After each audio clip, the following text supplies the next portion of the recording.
पवन और सोनू दो सगे भाई थे।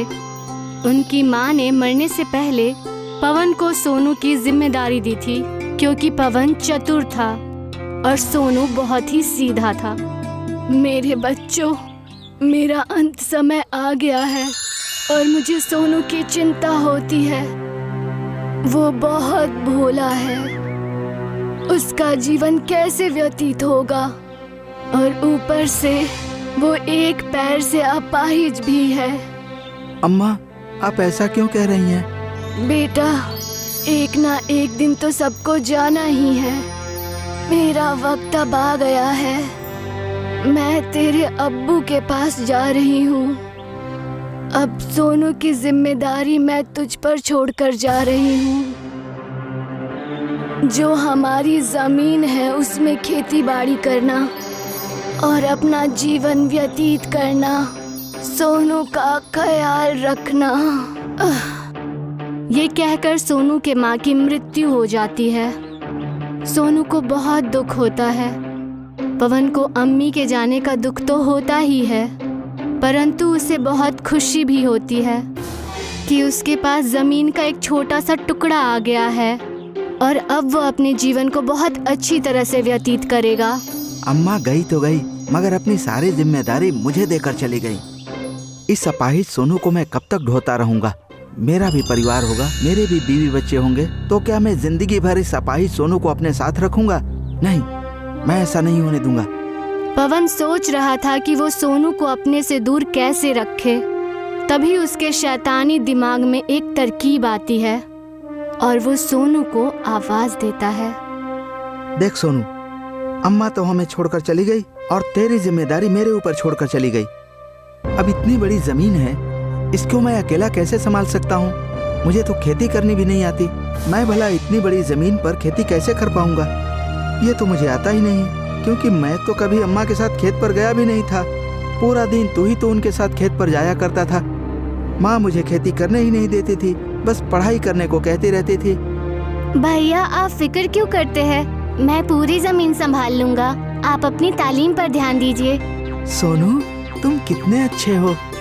तुमने खेतों की जिम्मेदारी लेकर मेरे ऊपर से बहुत बड़ा बोझ हटा दिया। तुम खेत संभालो, मैं पढ़ाई संभालता हूँ। आप बेफिक्र रहिए, मैं अब जमीन की तरफ जाता हूँ। सोनू कड़ी धूप में खेती करता है। वो खेत में चने की दाल और गेहूं उगाता है, जो कि बहुत अच्छी फसल के रूप में उभर कर आते हैं। उन्हें देखकर सोनू बहुत खुश हो रहा था, क्योंकि उसकी मेहनत रंग लाई थी। वो भागा भागा पवन के पास जाता है। अरे ठहर जा, क्यों इतनी तेजी से भाग रहा है? ऐसा क्या हो गया कि तू इस तरह भागता हुआ आ रहा है? वैसे तो तू चल भी नहीं पाता, लेकिन अब हवा से बातें कर रहा है तू। भैया, बात ही कुछ ऐसी है। देखो, मेरी मेहनत रंग लाई। गेहूं की बालियां कितनी अच्छी हुई हैं। हवा में ऐसे लहरा रही हैं जैसे सोना। चने की दाल और गेहूं बहुत अच्छे हुए हैं इस बार। अच्छा, क्या बात है? पवन जब खेत में गेहूं और चने की दाल देखता है तो उसे बहुत खुशी होती है और उसके मन में लालच आ जाता है। अगर ये सोनू यहाँ पर रहेगा तो मुझे इसे आधा हिस्सा देना पड़ेगा। मैं इसे थोड़ा सा चना और गेहूं देकर इसको रफा दफा कर देता हूँ। देख सोनू, तूने मेहनत की, ये बहुत अच्छी बात है, मगर मैं कब तक तेरा बोझ उठाऊंगा? तू अपने हिस्से के चने और गेहूं लेकर अब मेरा पीछा छोड़ दे। भैया, आप ऐसे क्यों कह रहे हैं? अम्मी ने आपको और मुझे साथ रहने को कहा था। अम्मा इस दुनिया में अब नहीं है, इसलिए अब तू भी मेरी जिंदगी से रफा दफा हो जा। पवन सोनू को धक्के मारकर भगा देता है। सोनू परेशान होकर एक नदी के किनारे बैठा होता है। तभी उसका दोस्त अनिल वहां आ जाता है और उससे उसकी उदासी का कारण पूछता है। सोनू सारी बात अनिल को बता देता है। अनिल उसकी परेशानी देखकर सोनू को उसके साथ अपने घर पर चलने को कहता है। यार, मुझे अपने भैया से ये उम्मीद नहीं थी। मुझे घर से ही निकाल दिया। अब मैं इस दुनिया में किसके सहारे जीऊंगा? ये मुट्ठी भर गेहूं और चने लेकर मैं अपना जीवन कैसे व्यतीत करूंगा? गलती तो वैसे भाई की भी नहीं है, मुझ जैसे अपाहिज और मंद बुद्धि को वो अपने साथ भला रखेंगे भी क्यों? तू फिक्र क्यों करता है? तू मंद बुद्धि नहीं है, बल्कि बहुत सीधा है और हर किसी को अपनी खासियत के बारे में पता नहीं होता। अब करूं भी तो मैं क्या करूं? तू फिक्र मत कर, मेरे घर चल। मेरी माँ ने आज अच्छे पकवान बनाए हैं, आजा मैं तुझे खिलाता हूँ। सोनू के बहुत मना करने पर भी अनिल उसे अपने साथ घर ले जाता है और घर ले जाकर दाल पकवान खिलाता है जो सोनू को बहुत पसंद आती है। ये तो बहुत स्वादिष्ट है, जी कर रहा बस खाए जाऊं। मैंने इतना स्वादिष्ट खाना कभी नहीं खाया। मेरे दिमाग में एक तरकीब है, क्यों न तू इन दाल और गेहूं का इस्तेमाल दाल पकवान बनाने के काम में कर। मतलब मैं ऐसा कर सकता हूँ? मेरे पास तो कोई जमीन भी नहीं है। तू इसकी फिक्र मत कर, उसका बंदोबस्त मैं करा देता हूँ। अनिल सोनू की मदद करता है और उसकी मदद से सोनू दाल पकवान बनाता है, पर वहाँ कोई भी ग्राहक दाल पकवान खाने नहीं आता। तभी एक बुढ़िया वहाँ पर आती है और उससे खाना मांगती है। अम्मा जी, आज ही दुकान शुरू की है, अभी तक कोई ग्राहक नहीं आया है। आप आई हो मेरी पहली ग्राहक, मैं आपको दाल पकवान जरूर खिलाऊंगा। पर बेटा, आज तुम्हारी पहली रसोई है, पर मेरे पास तुम्हें देने के लिए कुछ भी नहीं है। आपके पास तो बहुत कीमती चीज है, वो है आपकी दुआएं। आप बस अपनी दुआएं दीजिए और ये दाल पकवान खाइए। बुढ़िया दाल पकवान खाकर बहुत खुश होती है और वो अपनी पोटली में से थोड़ी सी चने की दाल निकालकर, मेरे पास तुम्हें देने के लिए कुछ भी नहीं है, लेकिन हाँ, ये चने की दाल है, इसे मेरी दुआएं समझकर अपने पास रख लो और इसे अपनी दाल में मिला लेना। ये कहकर वो चली जाती है। अगले दिन सोनू फिर से दाल पकवान बनाता है और बुढ़िया के दिए हुए दाने उस दाल पकवान में डाल देता है। जैसे ही दाल बनती है, ग्राहकों की कतार लग जाती है और शाम तक उसकी बहुत आमदनी होती है। उसे अपनी आंखों पर विश्वास नहीं होता। मुझे तो विश्वास नहीं होता, एक ही दिन में मुझे कितनी बरकत हो गई है। कल तक तो एक भी ग्राहक नहीं आया था। ये सब तुम्हारी नेकी का बदला है। तुमने जो उस बुढ़िया को खाना खिलाया था ना, उसके बदले में जो दाल उसने तुम्हें दी थी, ये उसी दाल का असर है। वो दाल के रूप में तुम्हें दुआ देकर गई है, जिससे तुम्हारी दिन दूनी रात चौगुनी कमाई होगी। अब ये दाल पकवान करिश्माई बन चुका है। सोनू ये जानकर बहुत खुश होता है और वो अपना काम जारी रखता है। दाल पकवान सबको पेट भर खिलाकर जब शाम को दाल पकवान बच जाता है, तो वो उसे उन लोगों में बांटता है जिनके घर उस शाम को चूल्हा न जला हो। वो गरीब लोगों में ये सारे दाल पकवान बांट देता है। अब उसकी दिन दुगनी रात चौगनी बरकत होने लगती है और वो बेहद अमीर बन जाता है। अम्मी, चिंता मत करो, मैं अभी किसी को मदद के लिए बुला कर लाती हूँ। दीपू, तुम 5 मिनट अम्मी के पास ही बैठो। हाँ दीदी, ठीक है। सरिता भागती हुई पड़ोस के विक्रम के घर जाती है और जोर से दरवाजा खटखटाती है। विक्रम अंकल, दरवाजा खोलिए प्लीज। विक्रम अंकल, दरवाजा खोलिए प्लीज। विक्रम अंकल। 2 मिनट बाद विक्रम दरवाजा खोलता है। अंकल, अम्मी अचानक से बेहोश हो गई हैं, प्लीज चलकर हमारी मदद कर दीजिए। विक्रम और सरिता दौड़ते हुए सरिता के घर पहुंचते हैं। सरिता की अम्मी अभी भी बेहोश पड़ी थी और सरिता का छोटा भाई दीपू रोते हुए उसके सिर को सहला रहा होता है। विक्रम जल्दी से एम्बुलेंस को बुलाता है और फिर सब लोग हॉस्पिटल पहुंचते हैं। वहां सरिता की अम्मी दाखिल हो जाती हैं। सरिता एक बेंच पर बैठी होती है, तभी उसके बगल में विक्रम आके बैठता है। सरिता, खैरियत से तो हो ना? अंकल, अम्मी को ठीक होने में कितना वक्त लग जाएगा? डॉक्टर ने कहा है तुम्हारी अम्मी को दिल का दौरा पड़ा है, उसके दिल का ऑपरेशन करना पड़ेगा और 1 महीने तक दाखिल करके रखना पड़ेगा। अब हम क्या करेंगे अंकल? मैं तुम्हारी पूरी मदद करने की कोशिश करूंगा, पर ऑपरेशन बहुत महंगा है और इतने पैसे तो मेरे पास भी नहीं है। डॉक्टर आज ही पैसे जमा करने को बोल रहा है, वरना वो इलाज शुरू नहीं करेगा। पर हम पैसे पैसे कहाँ से लाएंगे? सरिता और विक्रम मिलकर भी ऑपरेशन के लिए पैसे जमा नहीं कर पाते हैं और डॉक्टर सरिता की अम्मी का इलाज नहीं करता है। सरिता की अम्मी घर पे आ जाती है, पर अगले ही दिन उन्हें फिर से दिल का दौरा पड़ता है और उनकी मौत हो जाती है। सरिता अब इस दुनिया में अकेली हो जाती है और उसके ऊपर एक छोटे भाई दीपू की जिम्मेदारी भी आ जाती है। वो नदी के किनारे बैठकर अपने परिवार के बारे में सोच रही होती है। वक्त कैसा खेल खेलता है। 1 साल पहले हमारा हंसता खेलता परिवार था। कितने खुश थे हम। अब्बू रात को ऑफिस से आते थे, हमारे लिए खिलौने लाते थे और माँ लजीज खाना बना कर रखती थी।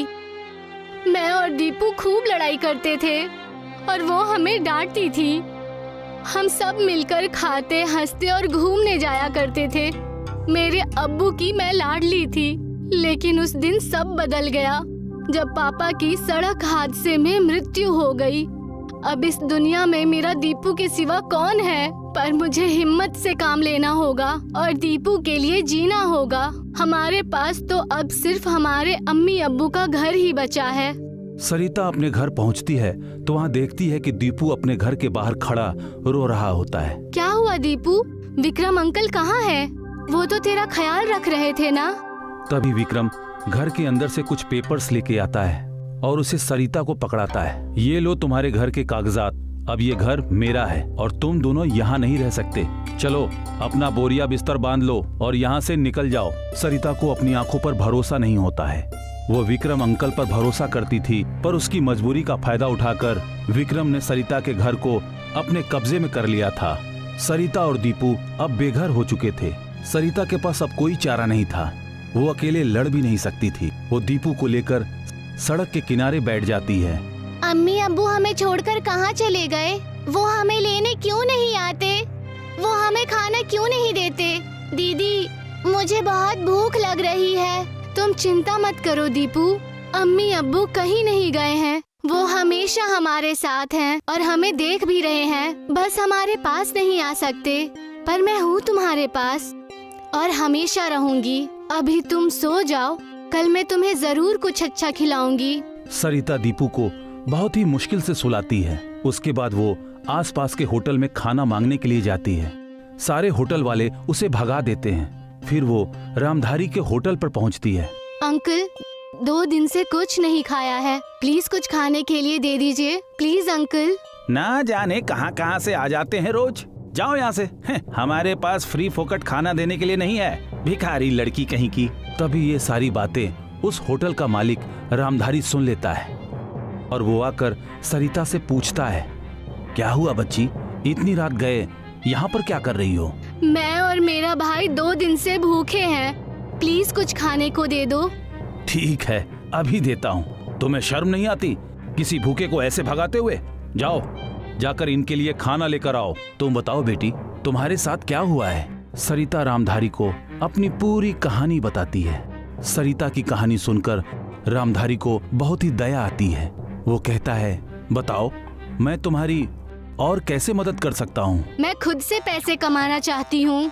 मेरी अम्मी ने मुझे बहुत स्वादिष्ट छोले और कुलचे बनाने सिखाए हैं। मैं उसी को बनाकर बेचकर पैसा कमाना चाहती हूँ, पर मेरे पास ये काम शुरू करने के लिए पैसे नहीं हैं। अगर आप इसमें मेरी मदद कर देंगे तो मैं आपका एहसान जिंदगी भर नहीं भूलूंगी। रामधारी सरिता को कुछ रकम लाकर देता है और फिर कहता है, तुम्हारी हिम्मत की तो मैं दाद देता हूँ। तुम कभी भी अपनी जिंदगी में हार नहीं मान सकती।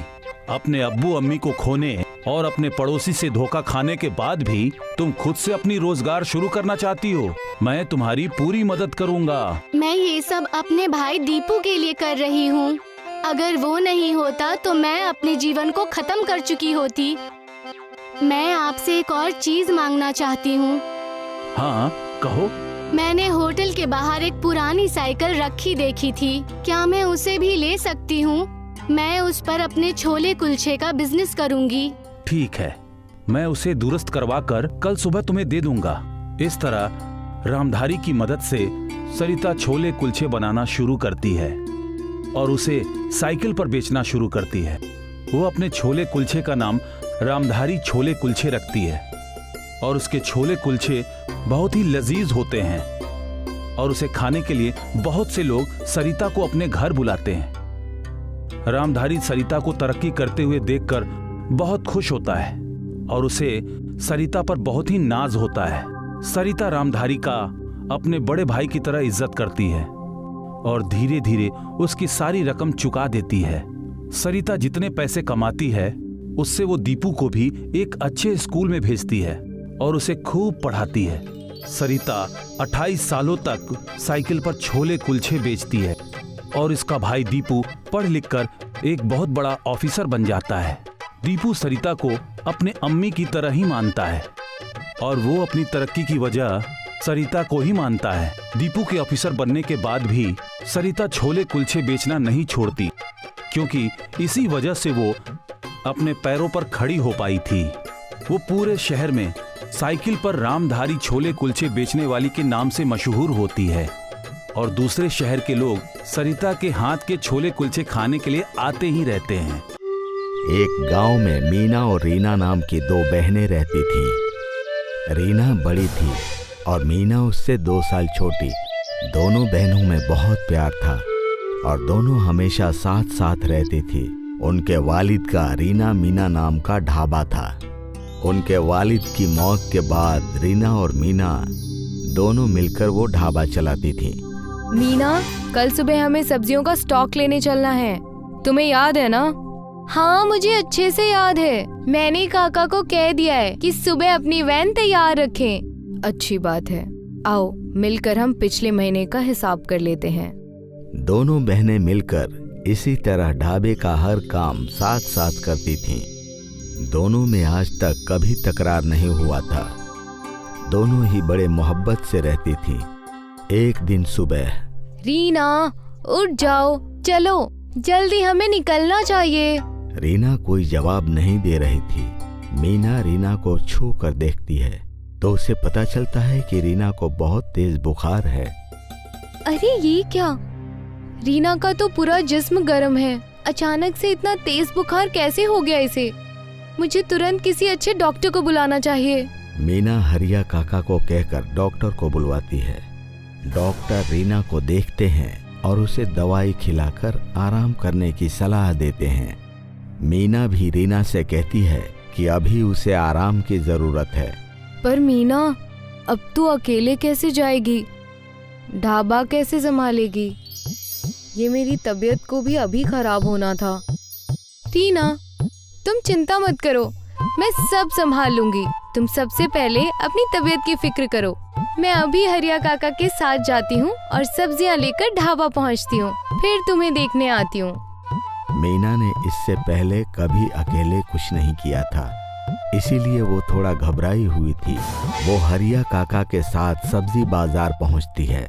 वहाँ पर उसे एक सब्जी वाला मिलता है। आइए मोहतरमा, आइए, बताइए कौन सी सब्जी दूं आपको? एकदम ताजी हैं, कौन सी दे दूं? भैया जी, 5 किलो टमाटर और 10 किलो आलू। अरे मोहतरमा, भैया जी मत बनाइए, मैं भी आप ही की उम्र का हूँ। मैं राहुल, नाम तो सुना ही होगा। जी जी बिल्कुल ठीक है। तो राहुल जी। राहुल और मीना की इस तरह बहुत बातें होने लगती हैं। उसके बाद से मीना सारी सब्जियां राहुल से ही खरीदती हैं और उसे अपने ढाबे की सारी जानकारी दे देती है। हाँ, मैं और मेरी बड़ी बहन मिलकर चलाते हैं और हम दोनों में आधा आधा पैसा बंट जाता है। मेरे अब्बू नहीं है। मेरी बहन बहुत अच्छी है, मेरा बहुत ख्याल रखती है। राहुल मीना की सारी बातें बड़े गौर से सुनता है। उसके बाद वो कहता है, मीना, तुम मुझे अच्छी लगने लगी हो। क्या तुम मेरे साथ मेरे घर चलना चाहोगी? हाँ, पर मुझे तो अभी ढाबे पर जाकर काम करना है ना। आज तो मेरी बहन भी नहीं है, ना जाने अकेले मैं सब कुछ कैसे कर पाऊंगी। ठीक है, चलो मैं तुम्हारे साथ चलता हूँ। फिर तुम्हें अकेले कुछ नहीं करना पड़ेगा और मैं तुम्हारे साथ वक्त भी बिता पाऊंगा। मीना राहुल को अपने साथ ढाबे पर ले आती है। ढाबे को देखकर राहुल कहता है, तुम्हारा ढाबा तो बहुत ही बेहतरीन है, बस एक ही कमी है इसमें। इसका नाम रीना मीना ढाबा नहीं बल्कि मीना ढाबा होना चाहिए था। तुम इतनी खूबसूरत हो, मेहनती हो, और मेरी तो ख्वाहिश है कि इसका नाम मीना ढाबा होना चाहिए। नहीं, तुम कैसी बातें कर रहे हो? ये काम हम दोनों बहनों की मेहनत से चलता है, इसलिए इसका नाम रीना मीना ढाबा ही रहेगा। अब मैं हूँ ना तुम्हारे साथ मेहनत करने के लिए। अब तुम्हें अपनी बहन की क्या जरूरत है? सोचो, ये पूरा ढाबा अगर तुम्हारे नाम पर हो जाता है तो तुम कितनी बेहतर जिंदगी जी पाओगी। रीना की तबीयत कुछ दिन और खराब रहती है और इधर राहुल धीरे धीरे मीना को रीना के खिलाफ भड़काने लगता है। वो उससे कहता रहता है कि तुम ये ढाबा अपने नाम करवा लो और फिर मैं तुमसे शादी कर लूंगा और हम दोनों मिलकर एक खुशहाल जिंदगी बिताएंगे। मीना धीरे धीरे उसकी बातों में आ जाती है और फिर ढाबे के कागजात बनवाकर और फिर रीना से उस पर गलत तरीके से सही करवा लेती है। रीना की तबीयत ठीक नहीं होती, इसीलिए वो बिना कुछ पूछे कागजात पर सही कर देती है। इसके बाद मीना ढाबे का नाम रीना मीना ढाबा से बदलकर मीना ढाबा कर देती है और राहुल के साथ रहने लगती है। अब रीना की तबीयत ठीक हो जाती है और वो ढाबे पर आती है। जैसे वो राहुल को देखती है तो उसे ये महसूस होने लगता है कि राहुल बिल्कुल ठीक आदमी नहीं है। मीना, ये सब तुमने क्या कर दिया? ये हमारा बोर्ड क्यों चेंज कर दिया? और ये लड़का कौन है? अब ये ढाबा मेरा है, तुम्हारा इस पर कोई हक नहीं। तुम चाहो तो मैं खुद तुम्हें कागज दिखा सकती हूँ। तुम्हारे लिए अच्छा होगा कि तुम यहाँ से हमेशा के लिए चली जाओ और मुझे और मेरी मोहब्बत को साथ में ये ढाबा चलाने दो। रीना समझ जाती है कि इसी ने उसकी बहन को बहकाया है। वो उस समय झगड़ा करना बेहतर नहीं समझती। उसे पूरा यकीन रहता है कि ये सब किया धरा राहुल का ही है, मगर अभी मीना की आंखों पर मोहब्बत की पट्टी बंधी हुई है, इसीलिए वो वहां से चली जाती है। उसके बाद मीना ढाबा के ठीक सामने एक छोटी सी गुमटी में रीना ढाबा नाम का अपना कारोबार शुरू करती है, मगर जाने माने मीना ढाबा के सामने लोग रीना के ढाबे पर नहीं आते। अब मुझे कुछ ऐसा करना पड़ेगा कि मेरा ढाबा खूब चले और फिर मैं मीना को सच्चाई बता सकूं और उस राहुल के चंगुल से उसे छुड़ा सकूं। रीना बहुत सोचती है और फिर उसे एक तरकीब सूझती है। वो सोचती है कि क्यों न एक ही थाली में 54 तरह के पकवान परोसे जाएं, ताकि लोगों को तरह तरह के जायके खाने को मिले और एक ही थाली में उनकी सारी उम्मीदें पूरी हो जाएं। कुछ अलग करने से उसके ढाबे पर ज्यादा खरीदार आएंगे। हाँ, ये आइडिया बहुत अच्छा लग रहा है। मैं इस थाली का नाम बाहुबली थाली रखूंगी। अब मेरे ढाबे की बाहुबली थाली पूरे शहर में मशहूर होगी। रीना अपना बाहुबली थाली लॉन्च करती है। देखते ही देखते उसकी बाहुबली थाली पूरे शहर में मशहूर हो जाती है और उसका रीना ढाबा बाहुबली रीना ढाबा के नाम से जाना जाने लगता है। वो बहुत पैसे कमाने लगती है और अपने ढाबे को बहुत बड़ा बना देती है। उसके सामने अब मीना ढाबा चलना बंद हो जाता है। एक रात को जब वो अपना ढाबा बंद कर रही होती है तो उसे सामने से चिल्लाने की आवाज आती है। अरे अब तो तुम्हारे पास चवन्नी भी नहीं बची है। मैं तुम्हारे साथ नहीं रह सकता, चलता हूँ। तुम अपने इस ढाबे को संभालो और नहीं संभाल सकती तो इसी ढाबे में तुम खुदकुशी कर लेना। पर तुमने तो कहा था कि तुम मुझसे बेहद मोहब्बत करते हो और किसी भी हालत में मुझे छोड़कर नहीं जाओगे। जब तक दौलत है तब तक मोहब्बत है। अब मुझे तुम्हारे पास कोई फायदा नहीं दिखता। ये सब सुनकर मीना रोने लगती है। राहुल वहां से चला जाता है और तभी रीना उसके पास आती है और उसे गले लगा लेती है। मीना बहुत रोती है और रीना से माफी मांगती है, पर रीना मीना को माफ कर देती है और फिर दोनों बहनें मिलकर दोनों ढाबों को बहुत अच्छे तरीके से चलाती हैं और पूरे शहर में उनका नाम हो जाता है।